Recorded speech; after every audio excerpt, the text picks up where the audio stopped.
Monate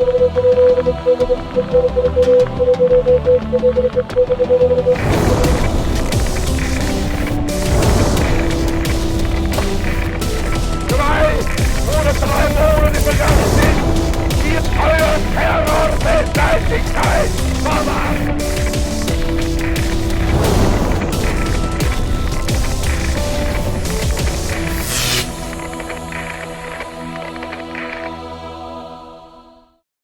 Hi, I'm Dr. Rick Wadge, and you're watching The World Then and Now with special guest Dr. Dina Dike. Hello, Rick. Good to be back. Good to be back. Episode 4, they're going very quickly, and it's shocking. Yeah. The things that we're talking about, we filmed this, we've said this before, but we filmed this a year and a half ago, and it couldn't have been more prophetic to see what's going on in the year 2020. Yeah, so it's not like anything is new, but and we're seeing the natural consequences of a nation, of a civilization that rejects God and throws off, Judeo-Christian values. So we're seeing the natural, spiraling down of that. I guess what the shocking part is the speed in which it happened from a year and a half ago till now. And we would have to say that the virus has just really propelled it. It's made, whatever we were experiencing before, it just brought everything to the surface, and it just sort of blew everything apart. And we all know that we're at a paradigm shift here, that we will probably never go back to what I don't like that term, the new normal, at all. But what was familiar, especially those of us, I grew up in the 50s and 60s, I was a hippie around that. When I think of that period of time, and we will talk some about the 60s, but, there was normal going on. We lived in streets lined with trees, out riding our bikes every night, everyone out in the neighborhood sitting on their porches and waving. Yeah. We understood that. And the sense of right and wrong was in all of our institutions, basically. The church and education and, whatever institution, the military or whatever. But everything has been corrupted. Everything. It's hard to find anything that has not been corrupted. And that's, I guess, when you see that, it's just sobering. So this clip is coming from the Bonhoeffer DVD series, episode 4. We're going to play it for you, and we'll be right back. Don't go away. From August 1939, the Interior Ministry started registering children with disabilities in Germany, requiring that doctors and midwives report all cases of newborns and those with severe disabilities. It was called the guardian consent, and in short order, that concept of guardian would disappear. Those that were to be killed were identified as all children under 3 years of age in whom any of the following serious hereditary diseases were suspected.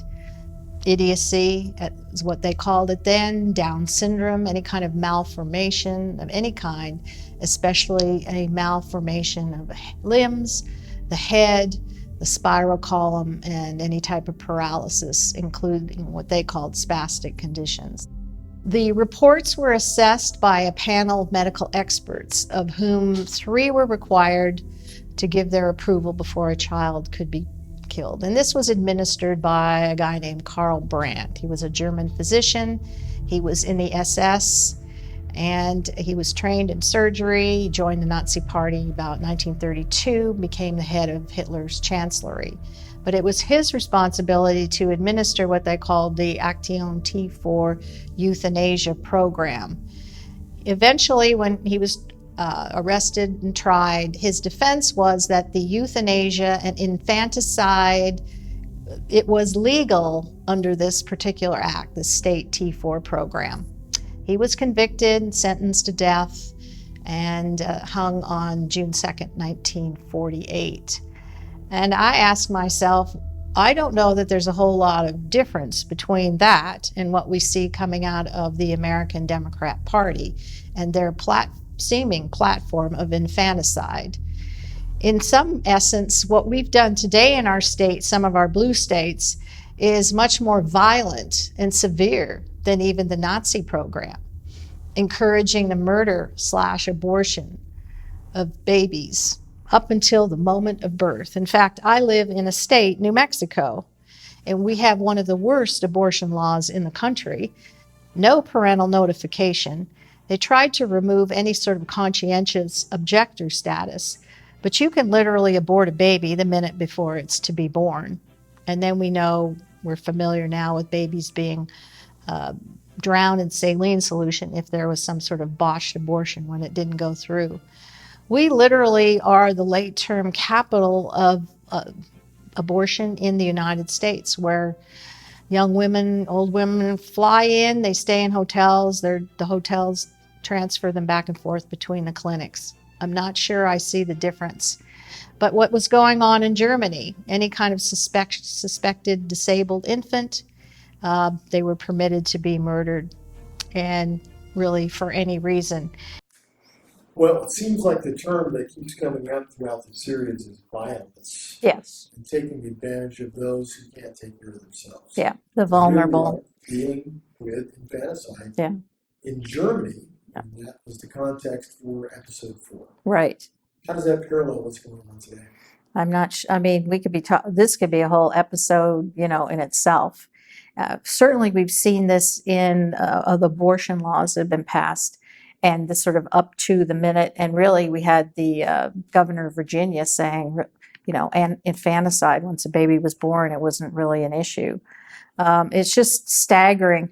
But again, it's that conditioning. So, we have Roe v. Wade passes and the drip, drip, drip of this conditioning, behavioral conditioning, to where we don't even bat an eyelash over, I guess we must be well over 60 million babies lost since Roe v. Wade. And then, go to China, and there are hundreds of millions of babies have been aborted there.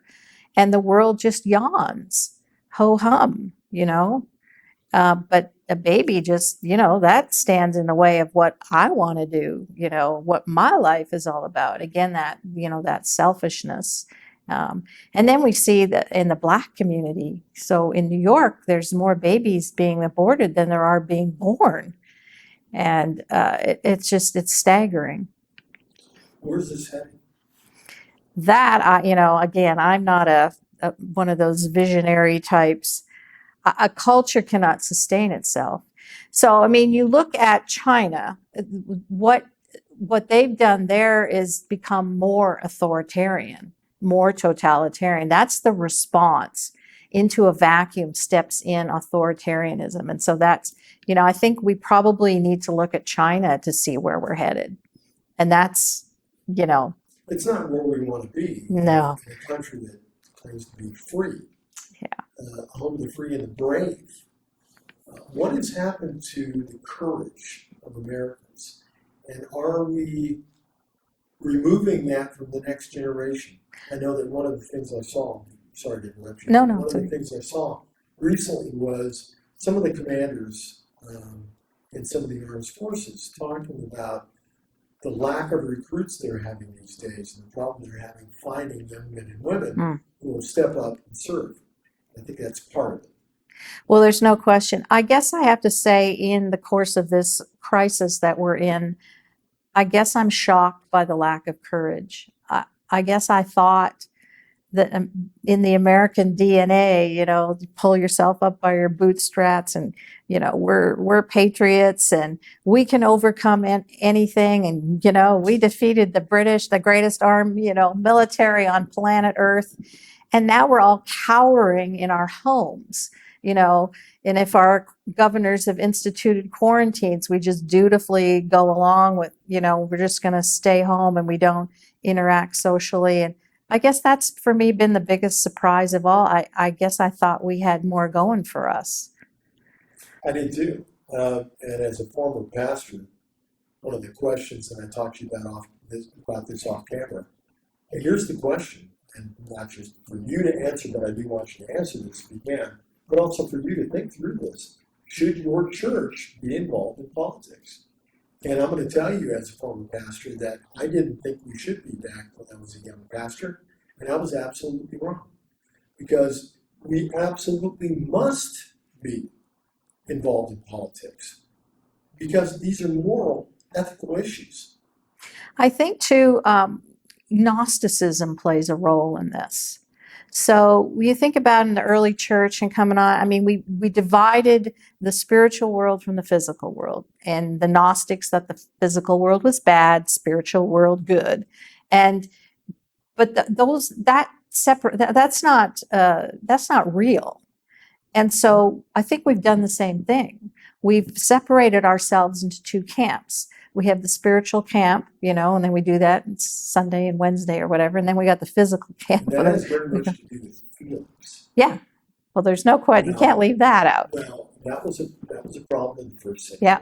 They were dealing with Gentiles in other pagan religions that had based their ecstatic, esoteric responses to the unknown by how they felt. Yeah, that's true. And yet when we look at our Bibles, it's not about feelings, though feelings come. It's very much about responding to truth. Right. Well, I think that set the stage for this, as well as when we come into the period of the Age of Enlightenment, because now we're separating out religion from science. So this constant separating out of our parts and having, this is what I do here and this is what I do there. Versus you look at ancient Israel, the Torah was a instruction manual to govern behavior, what you did. And it had to do with dealing with everyday flesh stuff. They didn't separate it into, here's my higher spiritual self and my lower physical self. Do you know what I'm saying? And the Torah was to govern your behavior. And obviously there are things at that period of time that don't really, apply to today, but it was designed that way. So I think that's part of the problem in all of this. That you can't separate these things into two camps. The other thing I would say is, I would suggest the Bible is one of the most political books ever written. And you cannot find a chapter in the Bible that isn't dealing with some sort of political backdrop. So every patriarch is dealing, Abraham comes out of the Ur of the Chaldees, and then he's got to fight those 5 and 4, with Lot. I mean, Moses they're coming out of Egypt.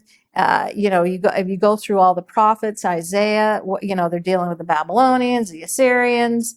And then we have through the period of the kings, now we're dealing with the kings of Israel. That's political.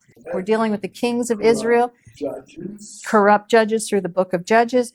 I'd say you'd be hard pressed to find a chapter in which we don't have some sort of political drama going on with the Gentile rulers, and through all the prophecies through Daniel. And then we come into the First Testament. I mean, what are they dealing with? They're dealing with the corruption of the temple, in the Second Temple period.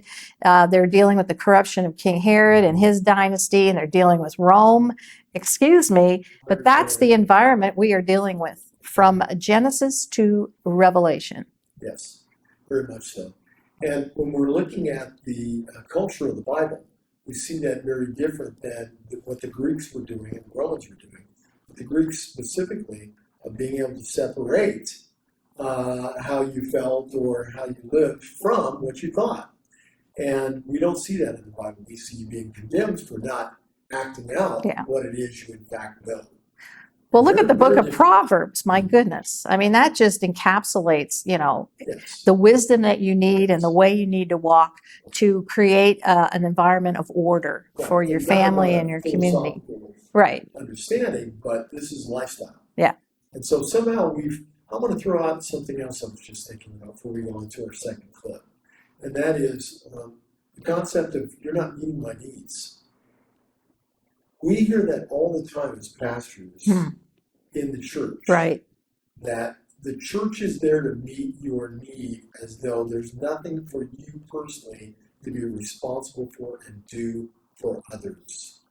Has that led us into a generation of thinking It's all about what the government needs to be doing for us instead of us doing for ourselves. Well, I think when your mindset, the basic message to me of the gospel is you've been put on this earth to serve others and to lift others up and to help those, the downtrodden and those vulnerable. You've not been put on this earth so that you can fill up your house with stuff. And so, yes, we see the welfare state. I mean, that's essentially what we are. And they say, I read a recent poll, 57% of people now think it's okay for the government to provide them with their needs. 57%. Like, I don't know how we recover from that. Well, yes, and on the topic of recovery, who is supposed to pay that bill? Yeah. I mean, and now what, we printed $6 trillion. I mean, how does this work? You know, and we go back to the Bible. I mean, you know, that sense of responsibility that you are responsible. You're not responsible in order to build your kingdom unto yourself.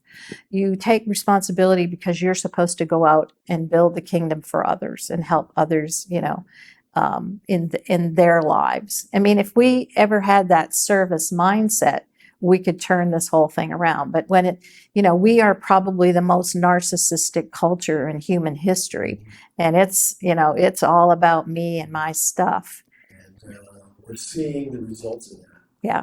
Okay, so if that wasn't enough to get you thinking through what you need to be doing for other people in your church, because you know what? It's going to be right in your face about that.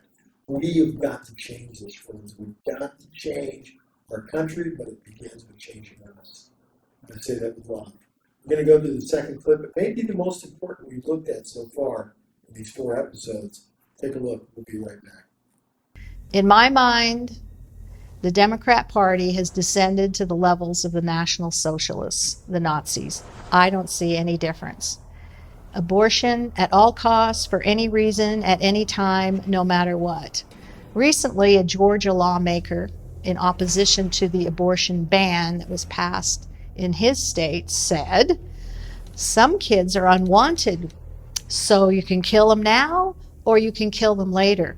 Folks, this is a lawmaker saying this. You don't think it matters who you elect to public office? We have been so neglectful of our government as a church, as a faith community, all in the name of, I don't want to get my hands dirty. I don't want to be involved in politics. It's dirty business. Christians don't have any place in politics. This is nonsense. And the reason we're in the mess we're in is because the church has been absentia in its government. Government is instituted by God to preserve order and bring stability to whatever nation, so that all the members of that nation can live in freedom and enjoy peace and prosperity and blessing, etc. We have no business exiting out of that. And so this is the fruit of it. I am just appalled by it. Now, Judicial Watch recently uncovered something interesting by the FDA, that they were using tax dollars, your tax dollars, to purchase fetal tissue that's being sold by abortion clinics. And this has become big business. Now, you tell me, what is the difference between this and what was going on in Nazi Germany? I just don't see it. The overthrow of capitalism. Yeah, that's the goal, replacing it with National Socialism. Is that what's taking place? Yeah, I believe so. Well, capitalism is a threat. You know, with capitalism, all boats float. The idea is to lift up everyone, and so that everyone benefits. You know, so National Socialism is a marriage between the state and business, basically, is to take out the middle class and have people, you know, in the middle class be dependent upon the state. And then the divide could not be greater. I mean, that's what Hitler did. He nationalized everything. All, you know, businesses were basically, he took over the business, and then you were supposed to supply him, Hitler, with the wealth from your business. You didn't own anything. And that's, you know, unfortunately, I think that's where we're headed. The enemy of humanity wants to control so that you have no choices. Right. And that's the number one. God gave the ability to choose. And so the enemy is going to take away your ability to And choose. the Bible starts off, the whole paradigm in the very beginning. The introduction to the human story is you have choices. Mhm. And what an attack on God's creation to take away humanity's choice. Yeah, your ability to choose, the greatest gift ever given to And mankind. so when you give your ability to choose to a government, to officials, and you no longer have a choice because you've given away all your rights so that they'll meet your needs, Mhm. you have been a part of creating this world system that you cannot live within. A human being cannot live within a system that they have no choices at all. Well, I mean, and There's this no is hope. this is our story of the Exodus. So the children of Israel in Egypt. I mean, I don't know what we think, but I mean, they are living under the oppression of the Pharaoh. Like he's no different than, Xi Jinping of China. He's controlling everything and they've lost all their freedom. I don't think we quite appreciate that they're living under this tyranny, right? Similar to what, the Germans, et cetera. And, the desire of every human heart is to be free. But, That's right. when we're just giving it away hand over fist. There's I'm one thing very we can do that nervous. the ancient Egyptians and the Hebrews could not do in Egypt. Vote. Vote. Exactly. That's exactly Yeah, it. yeah. And it's coming. I think in one of our episodes just a few minutes ago, we talked about less than or somewhere around 80 days left before the election in the United States. I think it's the most important election we've probably ever had. I know we say that every election cycle, but this time we really mean it. No, this is a choice between freedom and slavery. Yes.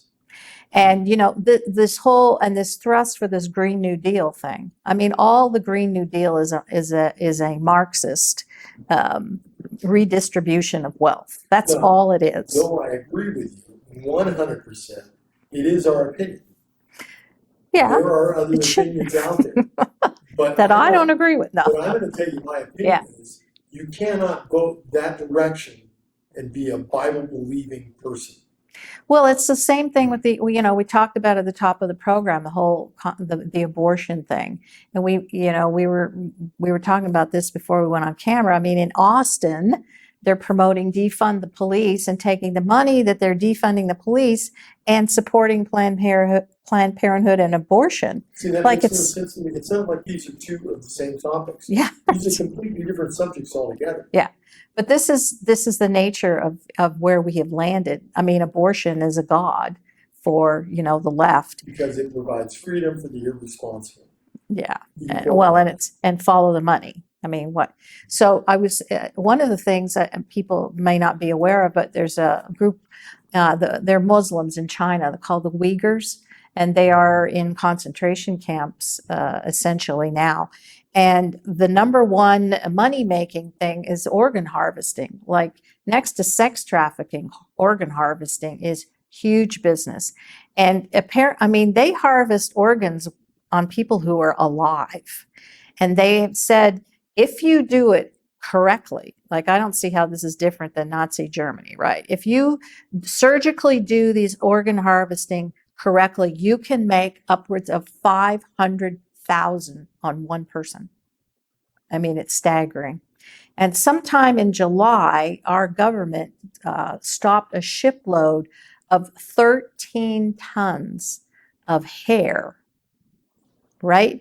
We're not sure where it came from. My guess would be from the Uyghurs.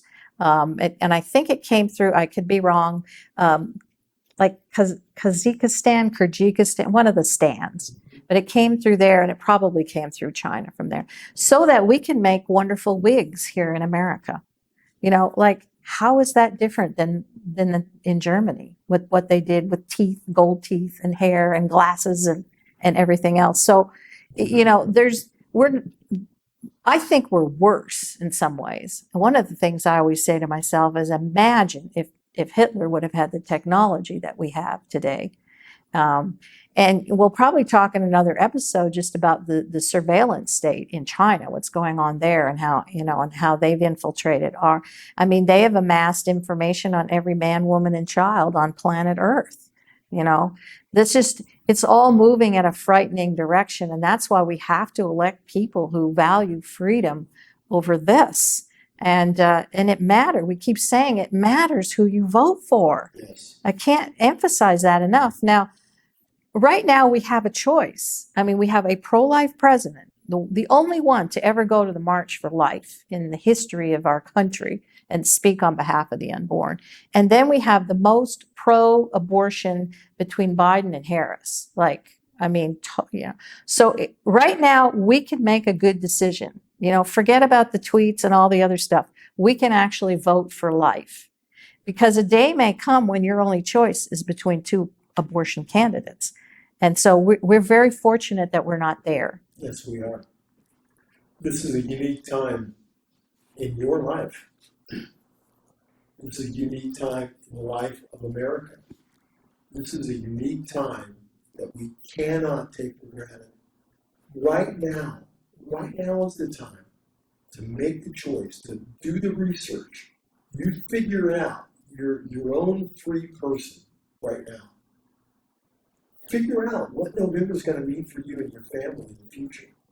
And then vote with your conscience and vote what you think, as they say, what would Jesus do? What would he do?